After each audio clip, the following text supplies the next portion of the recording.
Hey everyone, welcome back to the channel. Thank you guys so much for helping me get over 1,000 subscribers.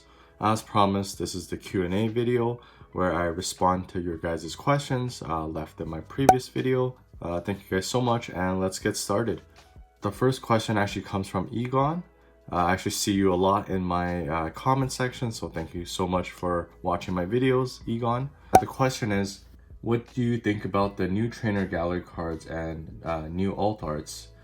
Do you prefer them or do you prefer the vintage holos? So that's a great question. For me personally, I do love these new trainer gallery cards. I think they're great looking. I do have some in my collection as well. And I think they're great, like modern day artworks. In terms of alt art, I actually picked up quite a few in my recent purchases. For sure, I can't say enough good things about the modern alt arts and the trainer gallery cards, so this is one of my favorite sets. You know, as you guys probably already know, that these kind of like connect together to make like almost like a picture. They're really cool. You know, like look at this battle scene.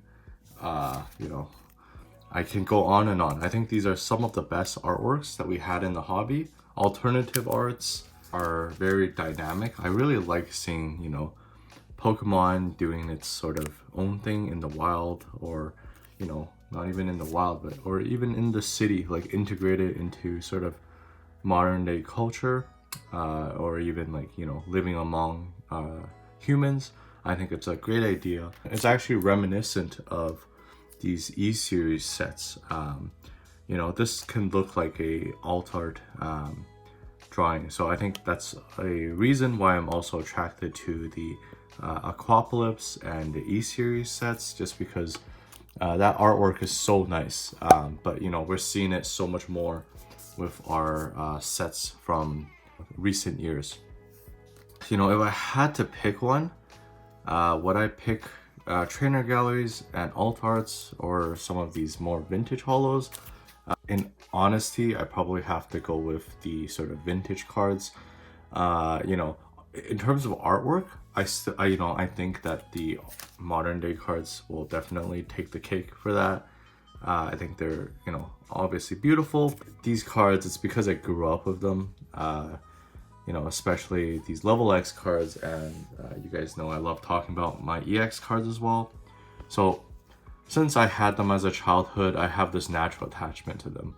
I don't think that will change, you know, but, you know, at the end of the day, I have, you know, bought back a lot of my childhood collection, and I really do love collecting these newer, modern alternative arts and trainer galleries. I just think the artwork is so good, and especially for the trainer galleries, these are super cheap. Like a lot of them are under $1, so for sure I think it's a great pickup, at least for myself. That's what I like to buy. I think, you know, you get a very unique art. It's very detailed too, and it's, you know, it's a cool Pokemon. So I don't have anything against these modern day cards. I think they're great. I love it. I think children love it. You know, adults older than me love it. So, you know, what more can you ask for, right? So yeah, I like both, but, you know, because I grew up with the older ones, I will have to pick the sort of more vintage holos if I only can keep one, for example, one type of card. So yeah, thank you, Egon, for the question. I hope that made sense. Please let me know what you prefer as well. And the next question comes from another loyal viewer. I always see you in the comments as well, Sunny Bunny 50. Their question is, do you open packs or just mainly single cards? So that's a very good question. So, you know, I think when I got back into the hobby over 3 years ago, the first thing I did was open a Vivid Voltage booster box. The second thing I did was open a second Vivid Voltage booster box. I think when I started, you know, I couldn't stop opening products. I was opening collection boxes, booster boxes, tins, you know, you name it. I was trying to open them. You know, going, you know, Pokemon shopping every week and 1 or 2 products at Toys R Us or Walmart. You know, I was definitely a lot more into opening products. I think it really kickstarted my collection. It really brought a lot of nostalgia back into my life, which I really liked. yeah, I would say when I just started collecting and maybe like the first 6 months to a year in, I was really into opening products. However, now I think, I realized I was spending probably too much money opening products. I started to prefer some of the more vintage EX and Level X era cards.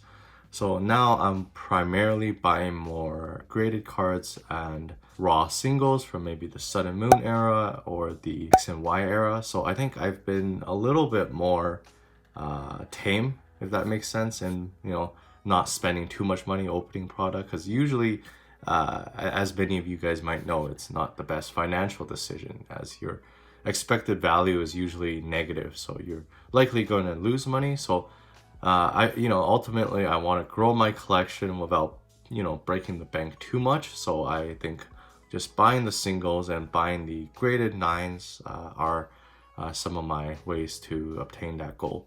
Yeah, especially like if a new set comes out, just trying to pull that card was, sometimes it was not even like a fun experience. Like notably Champion's Path, I really like those Charizards, the Rainbow Rare and the Shiny Charizard, but the issue was I opened so many packs, I just cannot pull those two Charizards.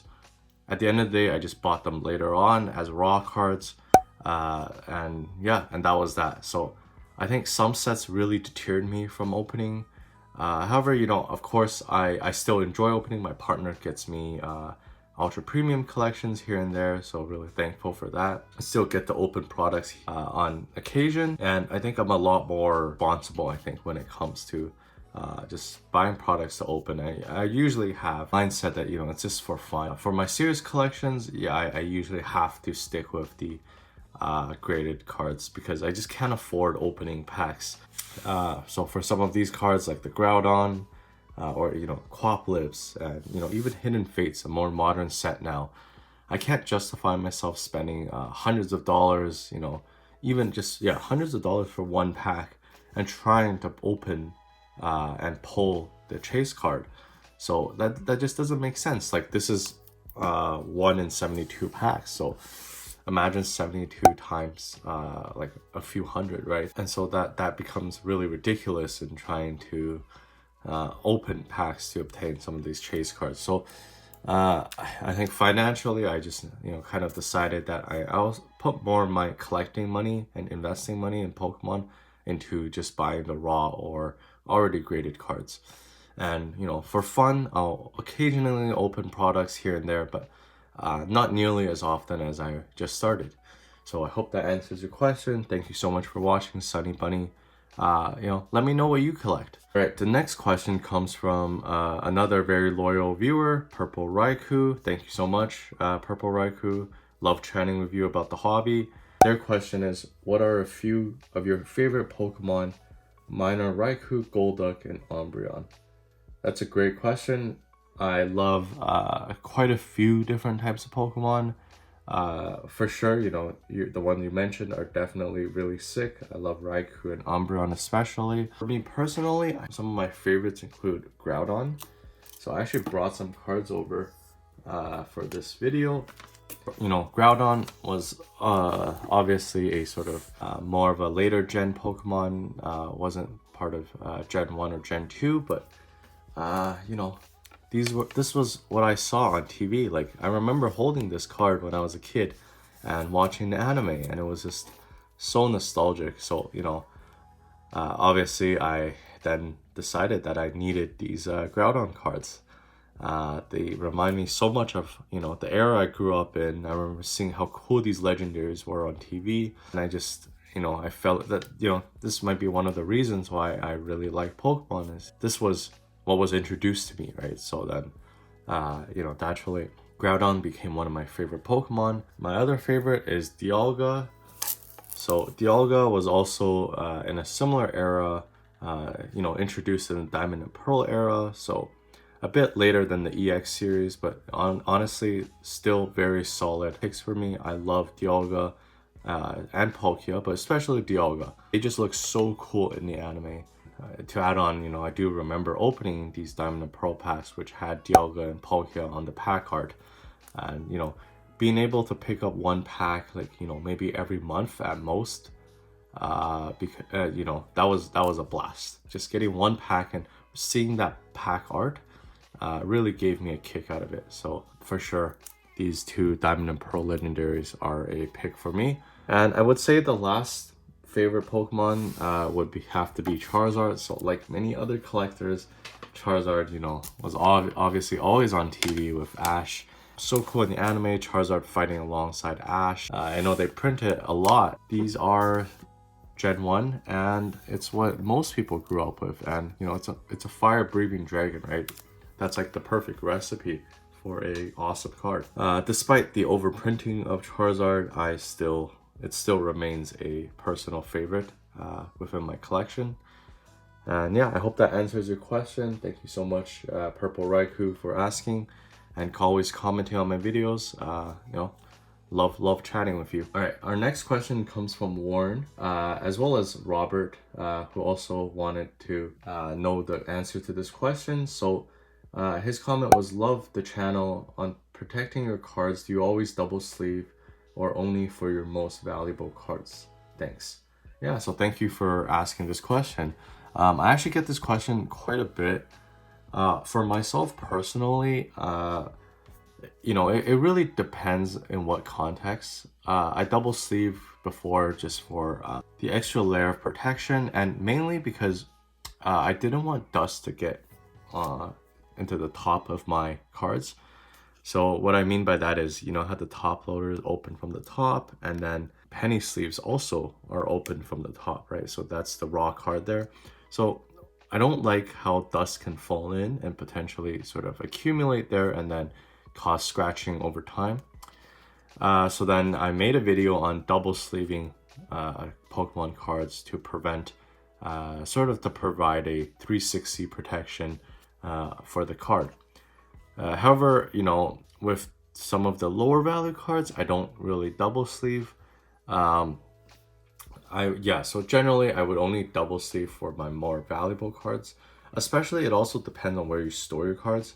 For me, I store them in these, you know, the classic BCW boxes, the 5-row big ones, where you have a lid. So theoretically, the majority of the dust should be prevented from falling onto the card. And I think for the most part, it works decently fine. I used to double sleeve a lot more before I started using these these sleeves. So I used to would double sleeve my higher value cards a lot more. But then since I found these, they're basically just top loader sleeves, but then they kind of close at the top. So essentially they're, you know, able to seal the card off and block the dust from falling in. And then, you know, obviously inside it's a top loader with a penny sleeve and then my card.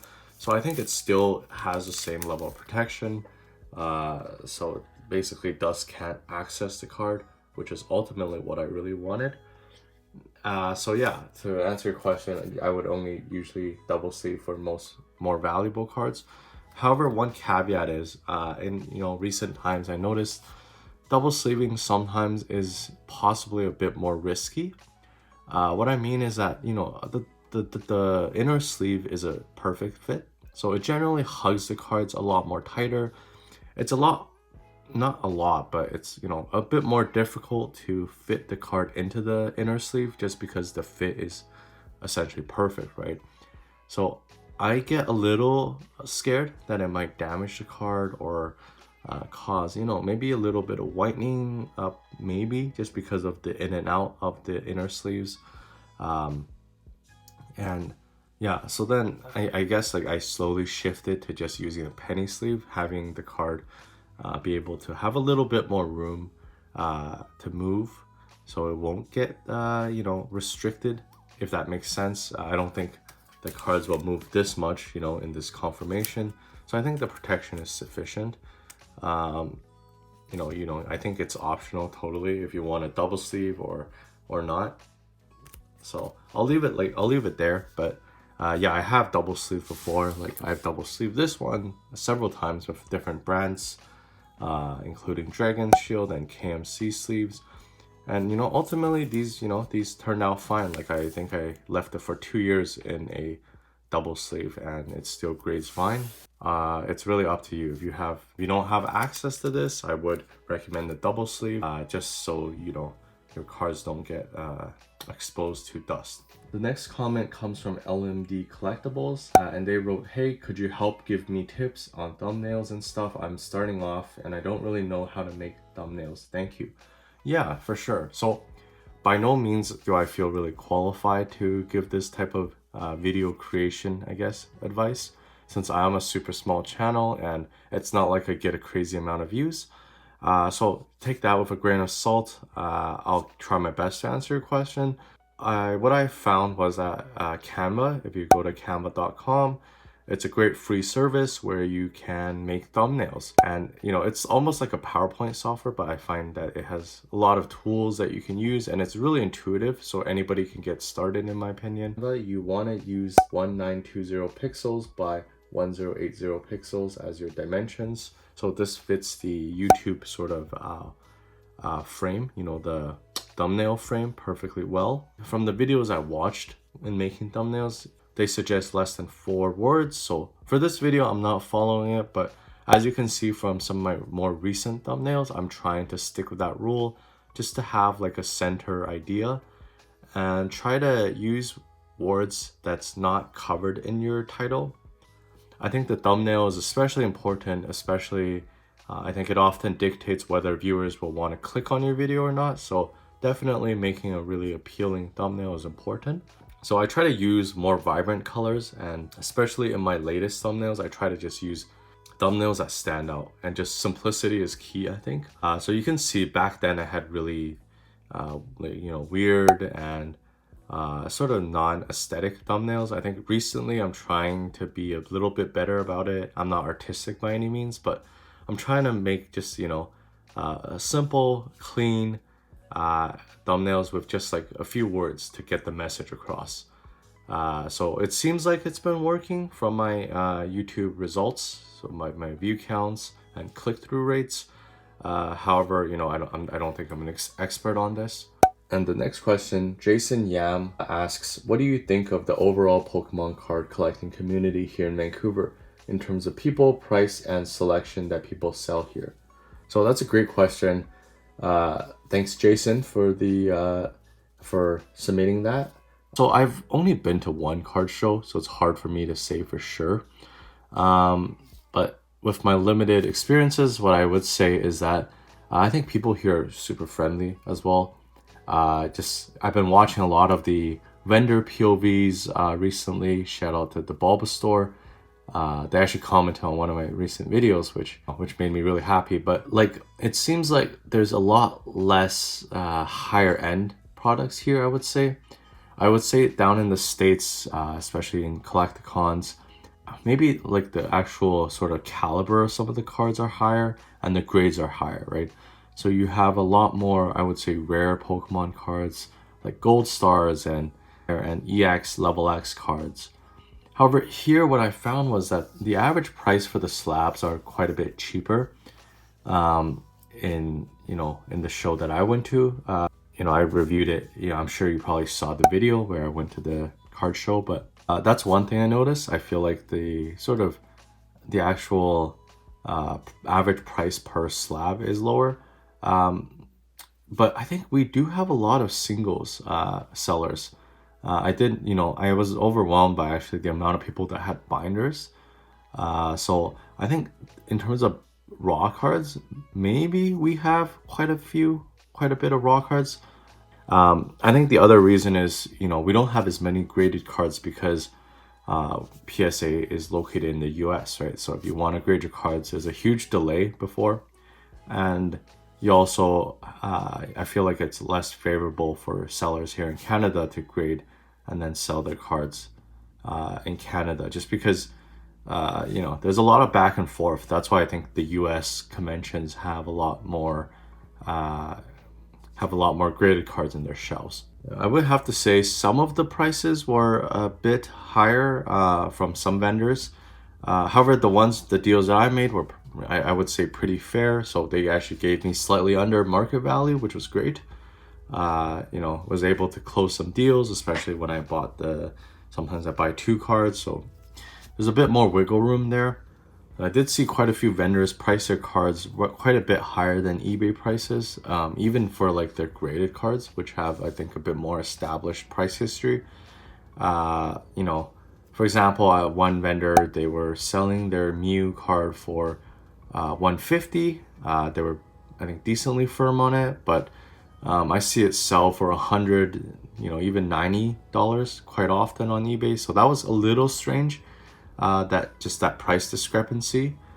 So maybe because people are selling, you know, in Canada and not in the US, they might want a bit more for their cards. But you know, sometimes then I'm more sort of leaning towards to just buy the card on eBay rather than buying it at a card show. In terms of like other community events, I don't think I've been to too many. I would love to. You know, it would be really fun to meet a lot of you guys as well. If you're within the area, I'm definitely down to chat. Again, for the selection, I think it's definitely a bit more skewed towards the modern cards. At the convention, the selection for cards, I would say, was a really good mix. So we had a good variety. I went to several card stores before in our area, like J&J's, I think Weiser's Collectible, I believe it's what they're called. Treasure Chest, one in Port Coquitlam. These game shops, I think they do carry quite a bit of variety. So, you know, I think variety-wise, it compares pretty similar to what you would find down in the States. Like, yeah, again, probably just a little bit less of the higher end, maybe like the first edition type of cards. They still have some middle era cards and some WotC, but what I find is maybe the condition for a lot of these aren't the best when compared to some of the sellers in the US, which I feel like was the main target market, especially back in the WotC era and the middle era. I feel like US was probably the main target, so it makes sense that they have probably a bigger supply of those kind of cards.